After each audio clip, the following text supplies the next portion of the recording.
Okay, when you are getting ready to create your reality, whatever you're trying to attract, there's one step that you can't forget, and that is step one.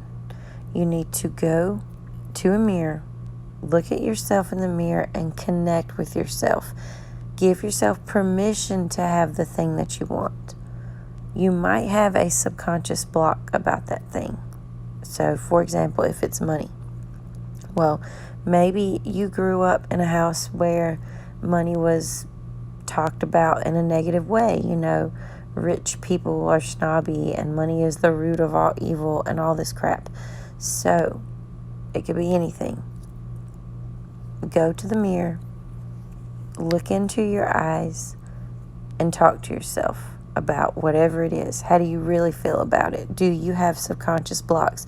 Because if you do, it will be so much more difficult, not impossible, but more difficult to attract it.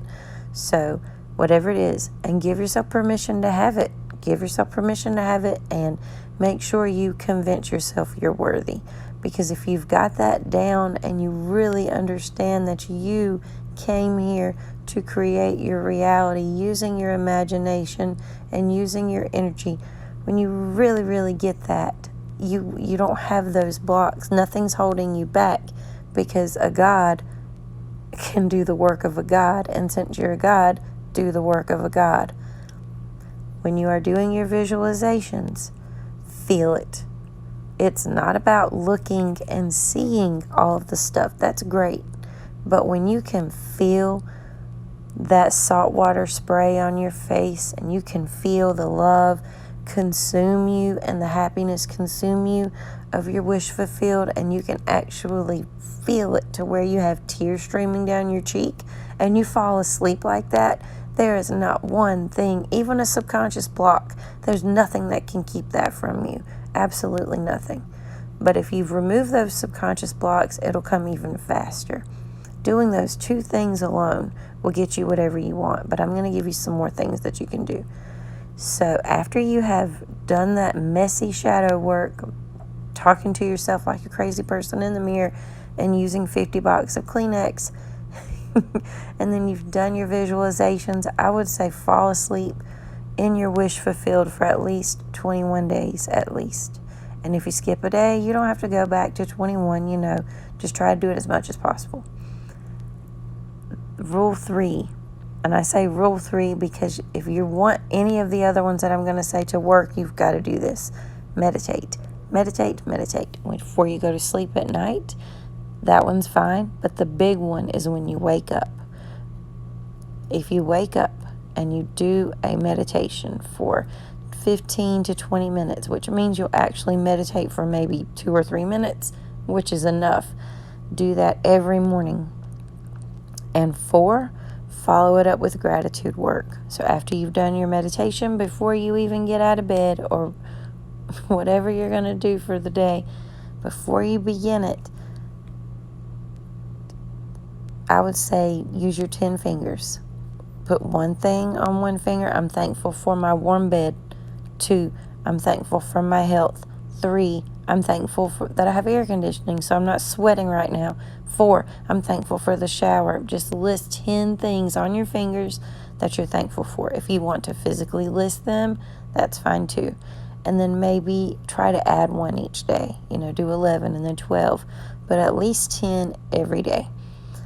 Also, 5, think about what are you going to focus on for that day. So write down on a piece of paper, or maybe just put it on the screensaver on your phone, or write it on your hand, whatever, what you're going to focus on that day. Are you going to focus on your abundance or your debt? Are you going to focus on the love that surrounds you or your loneliness because some jackass cheated on you? Pick one. You can't be in 2 places at once. And every time you focus on it not being there, you push it away. So focus on it being there. And if people think you're insane, who cares? I have a t-shirt that actually says illogically sane. And I made it for myself to remind myself that it's not about what other people think. It's about what I think, because my imagination is my reality. My imagination is God. Your imagination is your reality. Your imagination is your God. And we're all one ultimately anyway, but for now, we will look at the small differences. So, really and truly, if you do those things, it will be here so fast. But if you need more, here are more. Doing daydreaming throughout the day will help. Just playfully daydream about what it's going to feel like when it's here, and then put yourself in that state for as long as you can throughout the day. I like to go into like a restroom or sit in my car where no one's around, and I can just be playful and have fun and go off in my own little imagination for a few minutes. Because the more time you spend doing that imaginal act, I don't like to use faster, those types of words, but the quicker it'll be here, okay? But remember, if the only reason we ever want anything is because we think that we will feel better in the having of it. So if you can already feel better, even though it's not here yet, it will be here. Just remember that. And remember this too. Whatever it is that you want, no matter how outlandish it may seem, the only reason you want it is because you can have it. If you can visualize it, you can have it. You can be or do or have anything because you are a living God. You will never die. You will never cease to exist. Your energy will just go back home to source, to the light, where we come from. And then whenever you decide you want to come back, if you're allowed and if the line's not too long, you'll come back and do it again. I don't want to come back anymore. I hope that I can make this my last time. But anyway, it's not up to me, I guess, because not this year, but this particular lifetime is being called to do something else. But hopefully I'll succeed and then I won't have to come back. That's what I've been told. So anyway, weird side tangent. If there's anything else that you want to do to speed this up, this will help a lot. Journal, journal, journal. I have spent probably $5 billion energetically through journaling. Journal, put yourself, what is it you want a house? Put yourself in that house and write 50 pages about that house. And it's not the house you will have, it's the house you're in right now. And then when you fall asleep in that house. How many bedrooms does it have? You know, are the tile floors heated in the bathroom? Is there a chef's kitchen? Is there a pool? How many pools? What does it smell like? What does it sound like? But most importantly, what does it feel like? Okay? And when your life starts to fall apart because you're trying to create your new reality, just let it. Just let it. When you lose your job because you're trying to manifest a new job, be thankful. Thank you, universe. I know you've got my back, and I love you. And I know it will be hard, but I know you've got me. Just trust, because when you can do that, things work so much better. Because at a certain point, it becomes let go or be dragged.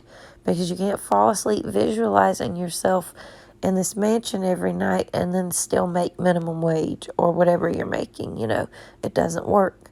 And you can't be in a rich millionaire mindset and still be in a dead-end job. The universe won't let it happen because it's not scientifically possible. The energy doesn't match. The energy has to match. So you're also probably going to lose people in your life. You may even lose your partner. Hopefully they don't die. I don't mean that, but even if they do, energy doesn't die. But if you have to get a divorce, or you have to move out, or you have to quit talking to your best friend, or you have to quit talking to certain family members, it happens. It does. So just know that it has to be that way. And just trust. Again, I know it'll be okay, universe. I know my new soul tribe will come. I know that will come. And I know they're not here now, but I'm basking in the energy of them being here. And they'll be here. Whatever you seek, seeks you.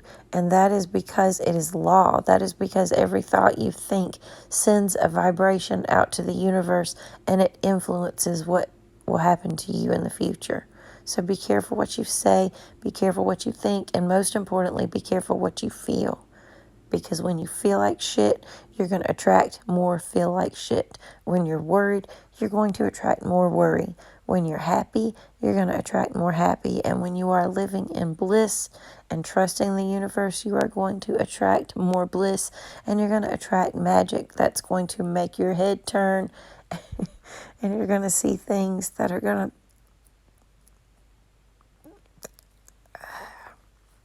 they're going to rock your world. They're going to rock your world. And you might feel like you're going insane, but you're not. You're not. If you ever start to really feel that way, please let me know somehow. Just comment on any video I have. I read every comment because they're important.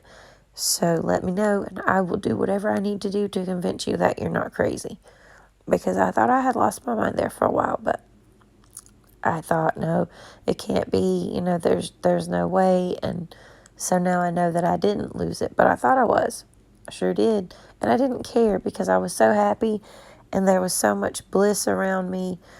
When you're going through that bliss stage, there's nothing like it. Nothing like it, but it's surrounded by a dark night of the soul and a void. So, sandwiched in between those.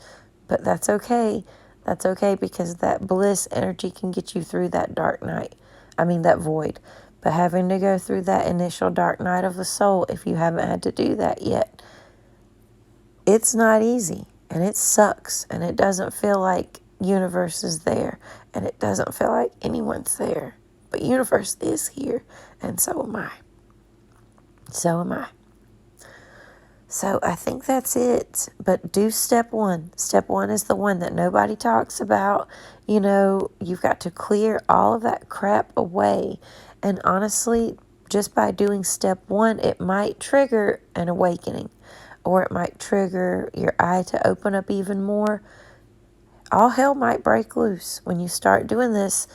That's why when people talk about like witchcraft, like, ooh, don't do any witchcraft because then like bad things will happen to you. If you do a spell, then something bad will happen to you. No, what's happening is the witch is saying whatever she wants and visualizing. If she's a good witch, she's visualizing what she wants to happen. So in order for that to happen, the magic of the universe has to tear some things down. So, yes, she may have cast a spell on Monday and then lost her job on Tuesday, but that's just the spell working.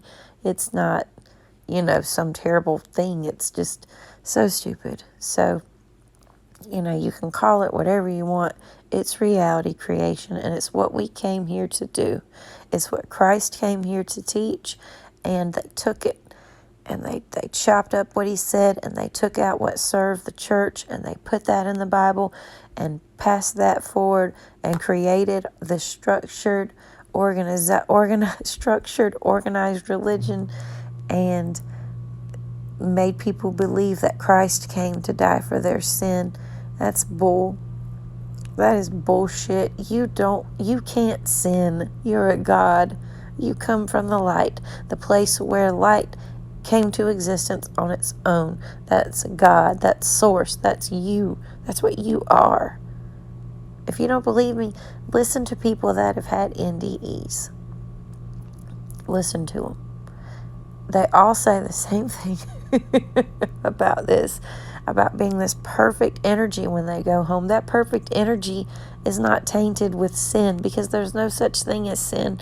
Whenever Jesus mentions the word sin, he means denying the light within you. To deny that you are a God is sin. That's the only sin.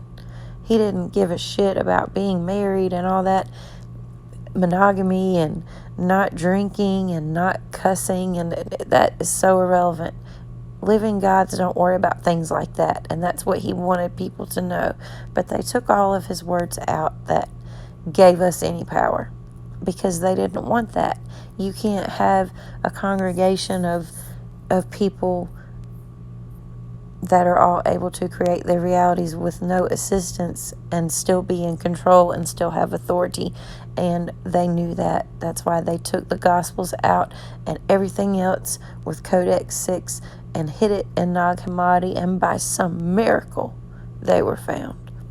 So, in all reality, they should have disintegrated They shouldn't have still been intact when they were found, but they were, and that's because Jesus didn't go through all that for nothing. Not for nothing. So, I've been told that I need to pass that on, so I'm doing it. I'm doing it as much as I can. I am. And this has gotten into a weird ramble, but in order for you to understand who you are, it's important for you to understand the message of Christ, because he came to tell the world. He even says, all that have ears to hear, let them hear. But, they sort of got rid of the Bible. But when you read the Bible from the perspective of reality creation and understand what I am means, it really makes sense. It makes a lot more sense than it does when you talk about sin and this and that. I mean, why would God, who is source, whatever, this perfect energy of pure positive love, we come from that, right? So why would that pure positive love need to send their child? Why would they even have a child? Why would they send their only child down here to die for sins that these perfect beings created in God's image, aka human beings, would commit? That doesn't make sense. And what about the ones that don't believe in Christ as their personal Lord and Savior? What about them? What about the people that are unable to comprehend? It's just so stupid. And that's why I never ever even gave that story 5 minutes of and I went to a Christian school, and that was why I had to go there, was so that I could be ready for my path. And that's why I was led there. That was the only reason, and it will serve me in time. It will, because I learned everything on the opposite side, if you know what I mean. I got to sort of see behind enemy lines there, studying a lot of theology, so now I can bash it to shreds and rip it and put it in the shredder, and then put the Gospels on everybody's kitchen table. That's what I hope. That's what I want to do.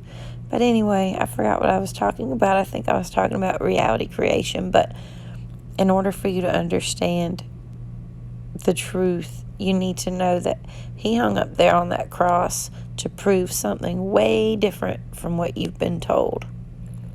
He wanted to prove that we have the same light.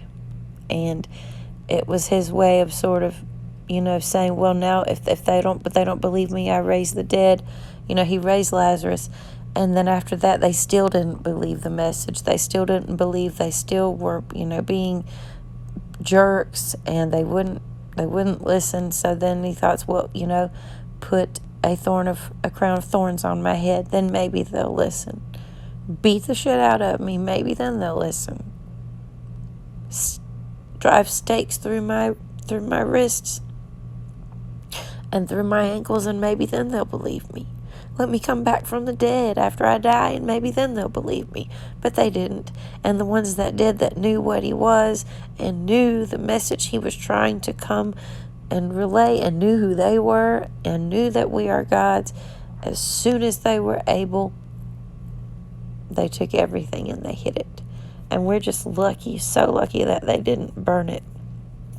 Because then he would have to come back instead of sending people like me. So I don't think he can come back. He's told me that he can't come back anymore. But I don't know. I don't know 100%. I'm not going to go down that path right now. But my sweetheart, you can do it. You can have whatever you want. You can be or do or have anything. One of the best teachers besides Jesus that you can listen to for reality creation is Abraham Hicks. Start every morning, your morning commute, listening to Abraham Hicks in the car, and it will change your world. I've even got to where when I would leave out of my driveway in the morning to go to school, like 3 or 4 mornings in a row, I got behind a car. The first one I would get behind would have Hicks on the license plate, Hix, which her name is Hicks. But you'll start to see these little influences that you have on the universe.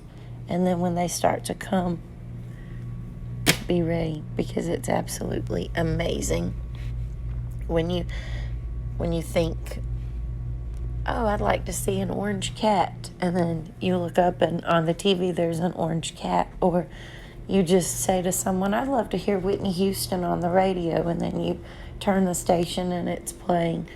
When that kind of stuff happens to you over and over and over, and it's obvious to you that you're having an effect, just let that be the only evidence you need. And when you feel that internal fire and that passion light up, because you know that what you seeks you too, because you feel it and you know it's there waiting on you, let that fuel you. And when people tell you you can't have it, or people say, well, it's not here yet, let that be the fuel to just to egg you on. To egg you on. And then you'll be able to show them whenever it does come. But it's not about their experience, it's about your experience. You're the only you, and you're the best you. So they don't have any right to even be concerned with what you have or what's happening in your reality. And remember that everyone is you pushed out. So love thy neighbor, not for them, but for you. And when people around you start getting the blessings that you're supposed to receive, I want you to jump for joy, because that's universe saying, hey, you sure you want this? You sure you still want this? Well, I'm going to give it right here to them, and then you're next. So just, let me know. Just be grateful for them, and be so grateful that universe, because universe is just giving you a sneak preview. It's a coming attraction. It means your package is on the way. Because as soon as you want it, as soon as you ask for it, ask and it is given. It's true. Ask, it's given, then you need to line up with it vibrationally, and then you receive it. It's that simple. And we're taught that it's this long, crazy process of all this scripting, 369. It's not that. It can be instant. It can be instant. Every day I have something instant, at least one thing that's instant. It's always something small, and it's always something I don't care about. But you can kind of play with the universe like that. Just, before you get out of bed, or before you go to sleep at night, do this. Before you go to sleep at night, do the Neville Goddard exercise where you climb a ladder to sleep for 3 nights. You climb a ladder to sleep. And then within the next few days, you will find a situation where you have to climb a ladder. But maybe you don't want to climb a ladder. Maybe it's something else. Maybe you want to find $5 on the sidewalk, or find a quarter. Whatever it is, just do that for 3 nights in a row, just to play around with it. Not your big one, not your wish fulfilled visualization, but something just fun and cool, and that you really don't care about either way. And then just play around with it, and don't think about it any other time throughout the day. Just fall asleep doing it and watch the magic. And let that be the only evidence you need that everything I'm telling you about Christ and everything I'm telling you about you being a God is true. Because the only God is your imagination, your wonderful, quote unquote, human imagination. Because you're not human, sweetie. And I love you, and I hope this helps. If you want a free copy of my book, let me know, and I will email it to you. I will send you the Canva PDF, because I don't know if I can send a free Gumroad link. But I will send that for you, my dear. I love you. If I can do anything else to help, let me know. Bye.